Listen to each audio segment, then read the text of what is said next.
Liberando sus frenos.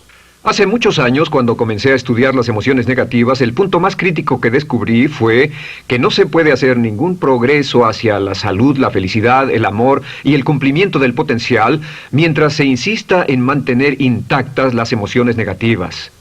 Y lo único bueno de las emociones negativas, si es que tienen algo de bueno, es que las emociones negativas no son permanentes. Lo dice hasta Sigmund Freud, no hay un lugar permanente para las emociones negativas en el subconsciente. En otras palabras, son visitantes indeseados. Son hábitos negativos o patrones de respuesta negativos que pueden eliminarse, y el punto inicial para eliminarlos es entender de dónde vinieron y entender cuáles fueron los factores causales, volviendo a la niñez temprana, que desencadenó el desarrollo de las emociones negativas y nos han dado como adultos una predisposición a ser negativos de una u otra forma.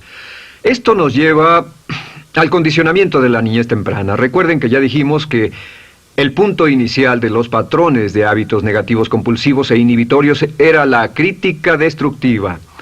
La crítica destructiva es el gran destructor. La crítica destructiva destruye a las personas en su interior y las deja caminando en círculos por fuera. Muchas personalidades han sido minadas y destruidas, mucha autoestima ha sido puesta de lado como resultado de la crítica destructiva más que cualquier otra cosa que podamos imaginar. La crítica destructiva es el gran asesino. Ahora, ¿por qué es eso tan malo? Sabemos que los niños en sus primeros años y al ir creciendo tienen una necesidad tremenda de amor y aprobación de sus padres. De hecho, muchos psiquiatras y psicólogos han dicho que la razón número uno de la enfermedad mental en los adultos es el retiro de amor o el amor no expresado. Sabemos que cualquier persona con prestigio, una persona que es importante para un niño, tiene un impacto enorme en ese niño, y los niños hasta la edad de 6 años tienen muy poca habilidad para discriminar entre una crítica válida y una crítica inválida.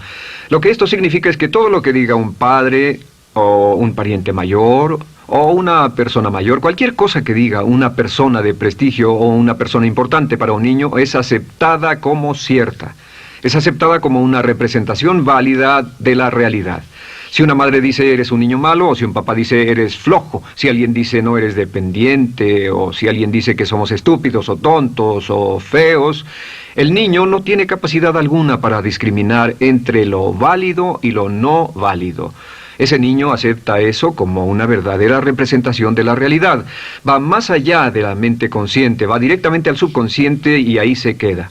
Muchos de nosotros como adultos aún estamos viviendo en base a la información negativa que recibimos cuando éramos niños. Y después como adultos, ¿qué decimos? Pues decimos así es como soy, o siempre he sido así, o algunas personas dirán, pues es de familia, tu padre era así, los hijos son así, tu madre era así, etc. ¿De dónde viene? Nada de estas cosas es de familia.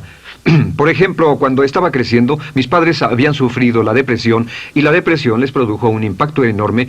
Y cuando hablábamos de comprar algo, lo recuerdo muy bien, mis padres se ponían muy tensos y decían, no podemos pagarlo, no podemos pagarlo, no podemos pagarlo, no podemos pagarlo.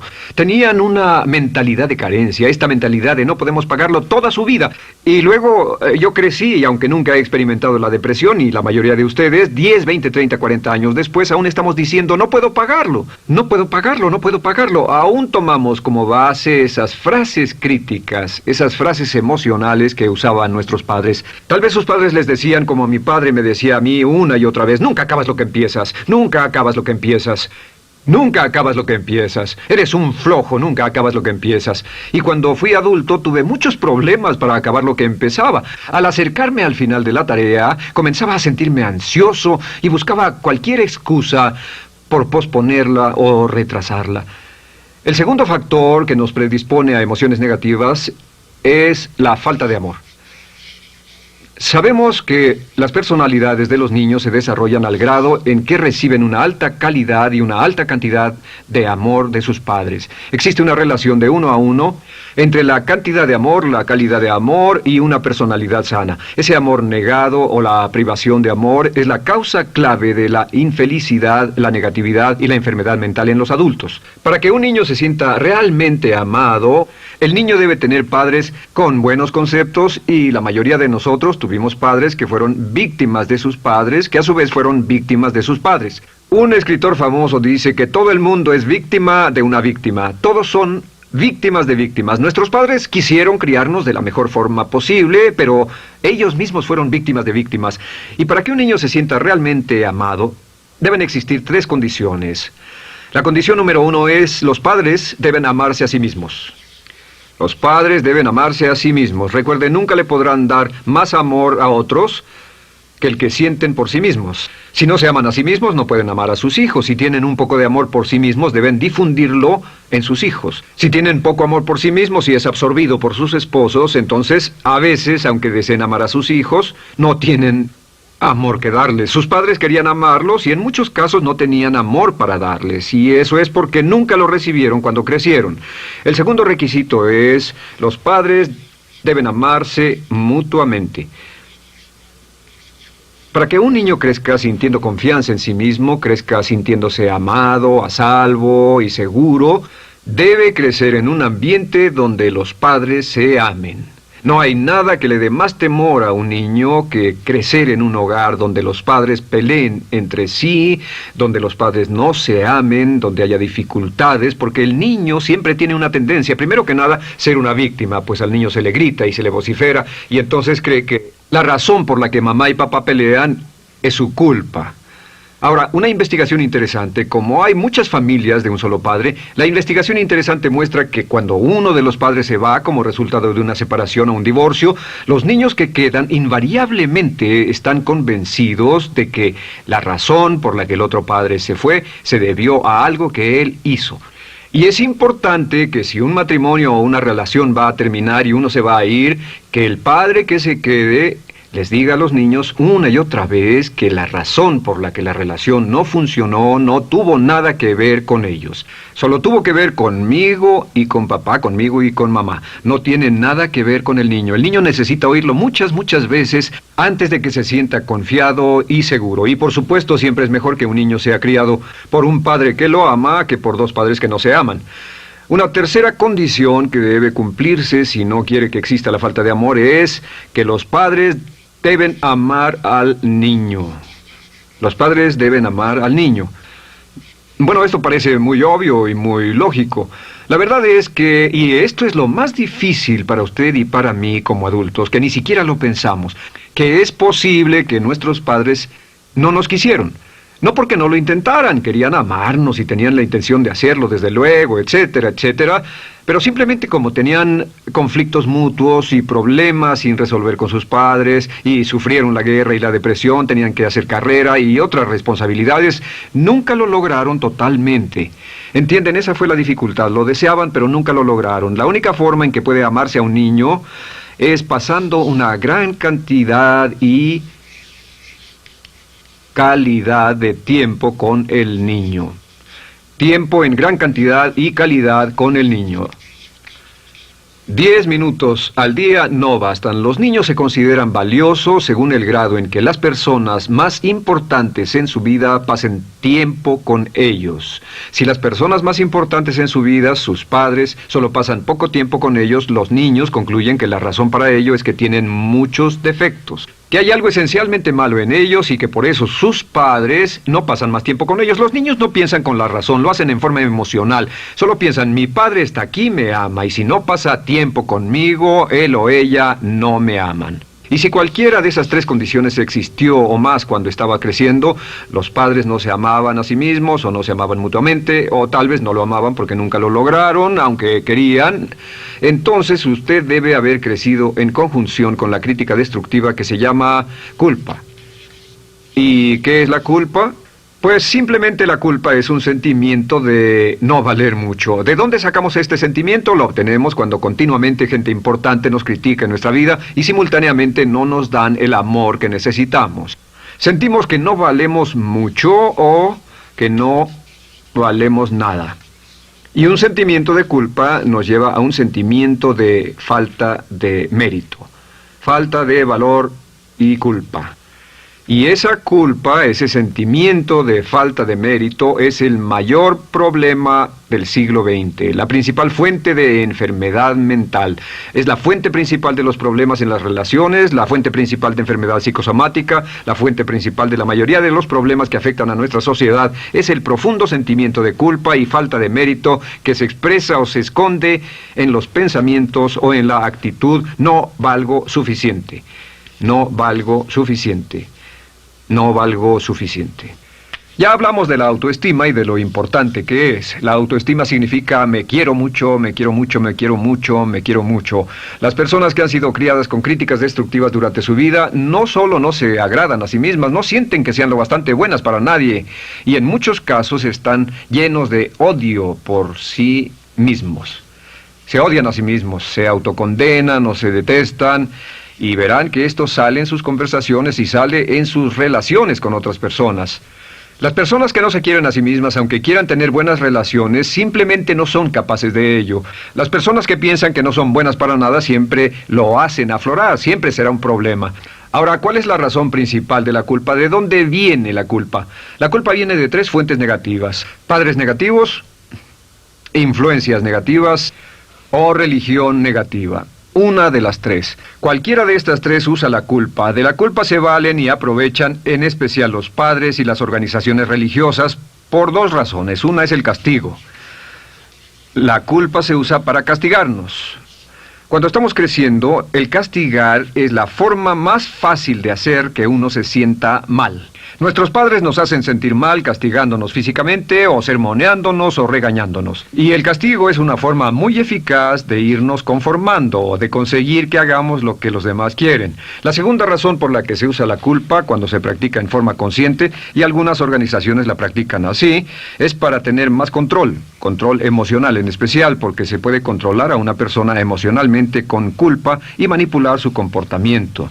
Hay muchas organizaciones que usan la culpa como una herramienta de control y manipulación. Si puede controlar a las personas con suficiente fuerza y en forma emocional, puede conseguir su dinero, puede conseguir su tiempo, puede conseguir su compromiso, demandar sus recursos, etc. Muchas organizaciones usan la culpa para aplicar un castigo. Muchas organizaciones de caridad que se anuncian por televisión, en especial las de causas benéficas que involucran a niños o a personas incapacitadas, usan un sentimiento de culpa. A usted le va tan bien que debe sentirse culpable por estas personas que sufren. O envíenos algo de dinero y eso se encargará de su culpa por un momento hasta que lo incluyamos en nuestra lista de correo, etc. Y la culpa es un estándar. ¿Por qué se usa tan comúnmente? Pues primero que nada porque casi todos nosotros la tenemos en mayor o menor grado. Y número 2, es fácil. La culpa es fácil. ¿Por qué nuestros padres la usan con nosotros? ¿Por qué nuestras madres la usan con nosotros? Nuestras madres pueden controlarnos con la culpa en un cuarto repleto. Nuestra madre puede controlarnos a miles de kilómetros por teléfono. Los padres usan la culpa en sus hijos porque sus padres usaban la culpa en ellos y así sucesivamente. Es lo más fácil. No existe un esfuerzo físico. Puede hacerse con una mirada o de reojo o una palabra. Ya sabe que las personas siempre buscan lo más fácil. Esté alerta. Ustedes han sido criados en un ambiente donde se les ha hecho sentir culpa y casi todos lo vivimos. Debemos entender que la culpa es como una letrina o bacterias emocionales negativas que se colocan en la raíz de su psique o su subconsciente y activan todas las demás emociones negativas: furia, odio, envidia, resentimiento, frustración y duda, temor, etcétera. Las crea y las activa a todas. Y la forma para, en realidad, deshacerse del centro es exorcizarlo, extirparlo. Y es lo que vamos a hacer el resto de esta sesión. Primero, ¿cómo podemos saber si nos criaron con sentimientos de culpa? Bien, a esto le llamamos la manifestación adulta de la culpa. Manifestación adulta de la culpa. Puede saber, probándose a sí mismo, ¿cuánto de esto tiene?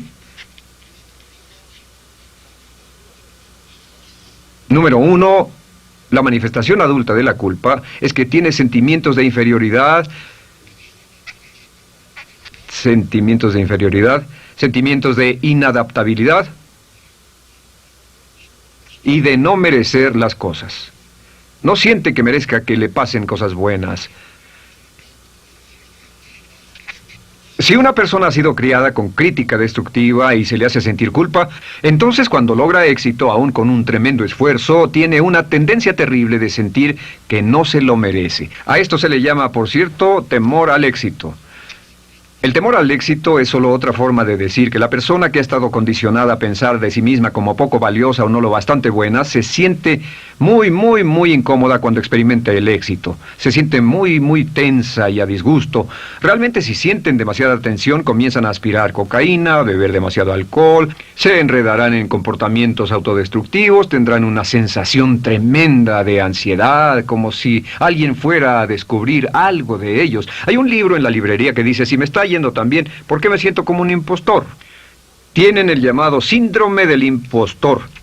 ¿Alguna vez ha tenido éxito en algo y la gente ha ido a usted a decirle, vaya, hiciste un excelente trabajo, o eso es maravilloso, aunque haya sido muy duro para usted, y sintió que los demás iban a descubrir, siente como que, es decir, que iban a descubrir que realmente no es bueno, que solo fue un fraude, solo un accidente, y por supuesto es lo que dice, fue coincidencia, fue un accidente, la verdad, no sé ni cómo lo hice. Hacen todo lo posible por huir de ese sentimiento de inferioridad y de no merecer las cosas. Estén muy alertas. La segunda manifestación adulta de la culpa es la autocrítica destructiva. Hay una línea de un gran poeta que dice, aquellos a quienes se les hace mal, hacen mal a su vez. Los niños a muy temprana edad, a veces a la edad de 2 o 3 años, comienzan a menospreciarse, se desgarran, hasta se golpean y se castigan físicamente si se les critica demasiado. Siempre dicen el equivalente de no valgo suficiente o no soy muy bueno, y se castigan a sí mismos. Y la crítica destructiva es un síntoma real de un sentimiento escondido de culpa e insuficiencia. El número 3 es que fácilmente manipuladas por la culpa, las personas pueden jalar sus cordones de culpa en forma muy simple. Realmente vemos que existen dos tipos de personas en el mundo, los lanzadores de culpa y los receptores de culpa. Invariablemente, estas personas se atraen mutuamente. Y por supuesto el lanzador de culpa es la persona que se identifica con el padre que lanzó la culpa y el receptor es la persona que se identifica con el que atrapó la culpa. Pero los lanzadores y los receptores de culpa se unen, se equilibran perfectamente, se establecen y forman una nueva generación de lanzadores y receptores de culpa. Podemos decir que usted es fácilmente manipulado por la culpa, porque ha estado muy bien condicionado. Su jefe puede tirar de su cordón de culpa, una persona en un autobús puede tirar de su cordón de culpa, una sobrecargo puede tirar de su cordón de culpa. Esté muy alerta a esto. La cuarta manifestación de culpa es que usted la usa. Usa la culpa y culpa a otro generosamente. ¿Por qué? Pues si ha funcionado en usted, la hará funcionar en ellos. Le parecerá que es un intercambio, un trato muy justo. Usa la culpa y la culpabilidad y se convierte en la base de sus relaciones con los demás. Cuando algo sale mal, les echa la culpa a ellos. Algo sale mal, culpa a alguien más. En cuanto hay un problema, busca a quién culpar. Un experimento muy interesante con la cámara escondida hace algunos años, fue que hicieron una plancha de hielo y la pusieron en la acera sin que nadie los viera. No hacía mucho frío, pero lo hicieron y observaron cómo reaccionaban las personas cuando pasaban por ahí, cuando caminaban por ahí, llegaban a esa plancha de hielo, se desequilibraban y se resbalaban, y lo primero que hacían era observar a la persona más cercana a ellos, enojados, verdaderamente furiosos, en otras palabras, buscaban a quién culpar. Y si no había nadie cerca de donde habían caído, se levantaban otra vez, miraban a su alrededor, no había nadie y entonces pateaban el piso, pateaban con fuerza y se iban. Nuestra tendencia natural cuando algo sale mal es buscar a alguien o algo a quien culpar, en especial si nos criaron con una culpa continua. Y la quinta manifestación es lo que llamamos lenguaje víctima. Ahora recuerden que hablamos sobre la ley de concentración. Dice, lo que siembras cosecharás. También dice, si usas lenguaje de víctima, mantienes viva la culpa, la refuerzas, la edificas, la cultivas, la utilizas. El lenguaje víctima es lenguaje como no puedo, no puedo, no puedo. Cuando dice no puedo, no puedo, no puedo, envía un mensaje a su mente subconsciente y la mente subconsciente comprende que está inhabilitado, que no tiene control, que es una víctima. Y cuando desea poder hacer algo, su mente subconsciente retroalimenta su mensaje y dice no puedes, no puedes. Y lo segundo que dice es tengo que, y otra vez no tengo control, no estoy a cargo. Pero existe otra expresión del lenguaje víctima que debemos evitar, y es esta, trataré. Trataré, sea lo que sea, trataré. ¿Qué significan las palabras trataré?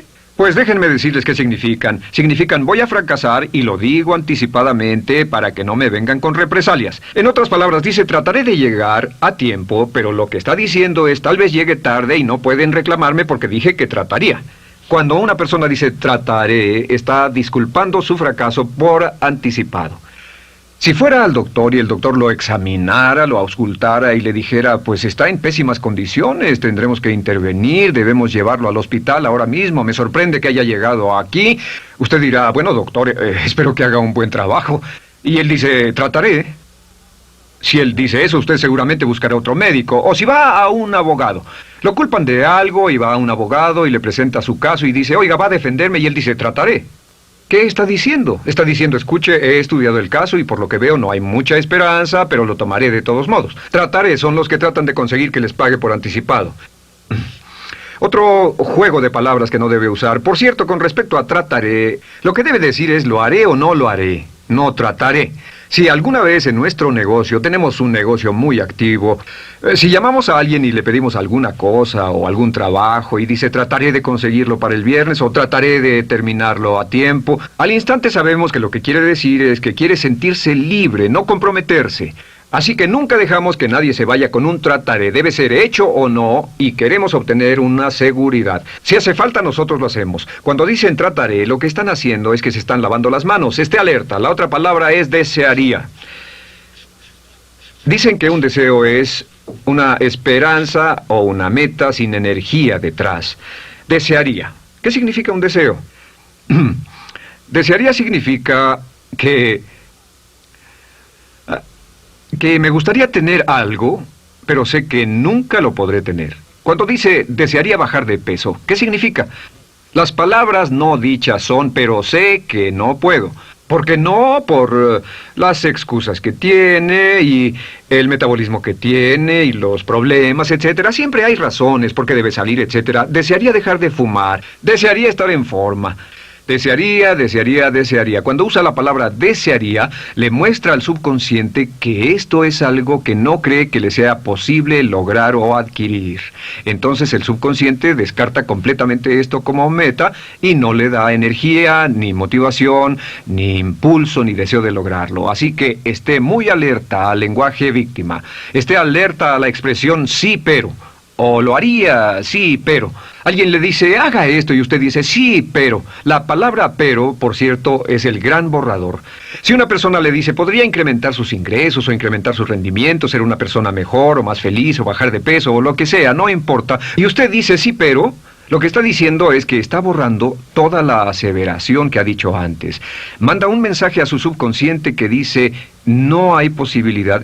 Y no hace esfuerzo, no otorga energía, no ejerce capacidad alguna hacia el logro de esa meta. Y las personas que han sido criadas con culpa tienen 5 cualidades o 5 manifestaciones de adultos. Una es que se sienten inferiores, se sienten inadecuadas, sienten que no merecen que les pasen cosas buenas. Estén muy alertas a eso. El número 2... se autocompadecen continuamente, usan la autocrítica destructiva. El número 3, usan la culpa y la culpabilidad en ellos y en otros. El número 4, son manipuladas por la culpa. Y número 5, usan lenguaje víctima. Así que, ¿cómo nos deshacemos de la culpa?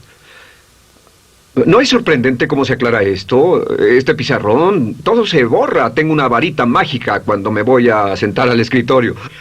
Entonces, ¿cómo nos deshacemos de la culpa? Para deshacerse de la culpa...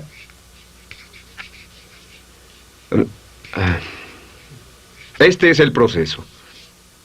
Tiene algunos pasos importantes. Número 1, el primero de la lista, elimine la autocrítica. Elimine la crítica autodestructiva. En otras palabras, nunca diga nada destructivamente crítico de usted mismo. No lo diga.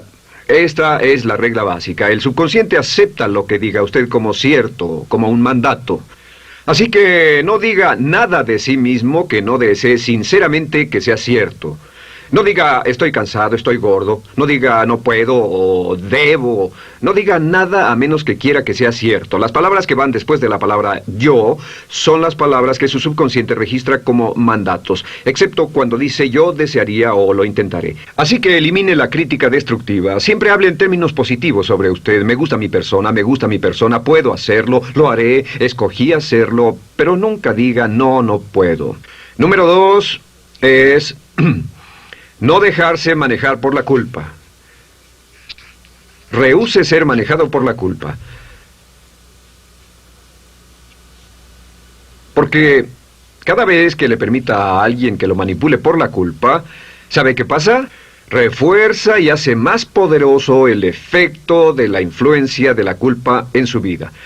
Cuando yo crecí, debo decir que yo crecí en una familia que estaba muy influenciada por la religión negativa. Realmente mi madre, Dios la bendiga, tenía un cinturón negro en el pecado e hizo un trabajo verdaderamente soberbio en ello. Y yo tardé en sobreponerme. Cuando me casé con Bárbara, ella también venía del mismo tipo de familia y recapacitamos. Hay una hermosa respuesta cuando uno de los dos caía de nuevo en los viejos patrones. Decía, no tratas de hacerme sentir culpable, ¿o sí? No tratas de hacerme sentir culpable, ¿o sí? Solo diga, no tratas de hacerme sentir culpable, ¿o sí? Y no deje que las personas lo manipulen usando la culpa. El número 3, no use la culpa o la culpabilidad y anuncie que no va a usarla. No la use en otras personas y permita que sus hijos o su cónyuge digan lo mismo. No tratas de hacerme sentir culpable, ¿o sí? Repítalo una y otra vez. Y si la otra persona le dice eso es lo que trato, contéstele no va a funcionar. Y no funcionará. Es que la culpa solo funciona mientras usted no sepa que está siendo usada en usted. El número 4 es lo que llamamos la ley del perdón. Es la más importante de todas. Realmente es el centro, es el meollo de toda esta sesión. La ley del perdón simplemente dice que usted está sano mentalmente hasta el grado en que pueda perdonar libremente y olvidar las ofensas. Que su habilidad para perdonar a los demás es la clave que determina su felicidad y su éxito en la vida. Su habilidad para perdonar a los demás es la única forma de eliminar la culpa. Su disponibilidad para perdonar a los demás y olvidar ofensas es el determinante más importante de si usted está o no totalmente integrado y es un adulto que funciona como ser humano. Porque la tendencia de culpar y de guardar rencores es una tendencia patológica infantil que la poseen todas las personas que están enfermas mentalmente. La habilidad para olvidar, para perdonar libremente, es la marca del ser humano realmente iluminado. Ahora, acepte eso como real. Hay 4 personas a las que debe perdonar. Número 1, perdone a sus padres. Perdone a sus padres por todo lo que le hayan hecho para herirlo. La mayoría de nuestras investigaciones muestran que casi todos nuestros problemas como adultos se remontan a no estar dispuestos o no poder perdonar a nuestros padres por algo que hicieron que nos hirió. Perdónelos un 100%, escríbales, llámeles por teléfono, dígales, o cuando menos perdónelos en su corazón, pero perdone a sus padres. Número 2, perdone a los otros. Perdone a todos los demás. Perdone a todos los que lo hayan herido de algún modo, por cualquier cosa, y déjelo así. Ahora, hay muchos que dicen no puedo perdonar a esa persona por lo terrible que me hizo. Pero recuerde esto, el perdón es perfectamente egoísta. El perdón no tiene nada que ver con la otra persona, solo tiene que ver con su paz mental y con su propia integridad mental. Número 3, perdónese a sí mismo. Perdónese por todas las cosas débiles, tontas, insensatas y estúpidas que haya hecho, porque todas las personas han hecho cosas tontas, insensatas, estúpidas y ridículas, pero perdónese en un 100%. Y finalmente, la última parte de esto, si ha hecho algo que hirió a alguna persona, vaya a disculparse. Es sorprendente el hecho de vidas que se arruinan año tras año por personas que no tienen la fortaleza intestinal, las agallas y el valor para decir lo lamento. Una de las cosas más importantes es desarrollar carácter hasta el grado en el cual hacemos las cosas que son muy difíciles para nosotros, hasta el grado en el cual hacemos las cosas que sabemos que están bien, aunque sean difíciles, en especial cuando son difíciles emocionalmente. Y la clave para deshacerse de la culpa, la clave para ser una persona total y completamente positiva, es perdonar a los demás. Perdone a las personas con quienes ha sostenido una relación. Perdone a sus jefes anteriores. Perdone a los amigos que lo han herido. Perdone las inversiones que estuvieron equivocadas. Perdone a los jefes que lo despidieron. Perdone a sus padres. Perdone a todo el mundo. Desarrolle una actitud hacia la vida con la que rehúsa guardarle rencor a los demás. Solo repita una y otra vez: los perdono a él o a ella por todo. Los perdono por todo. Los perdono por todo. Y eso es todo. La clave para librarse de las emociones negativas es rehusarse totalmente a continuar con cualquier situación negativa. No olvide que es un acto muy egoísta y será tan egoísta como usted quiera. El acto del perdón lo libera y libera a la otra persona y le garantiza que se moverá rápidamente hacia el cumplimiento de su potencial. Para tener éxito, una mujer debe ser mejor en su trabajo que un hombre. Golda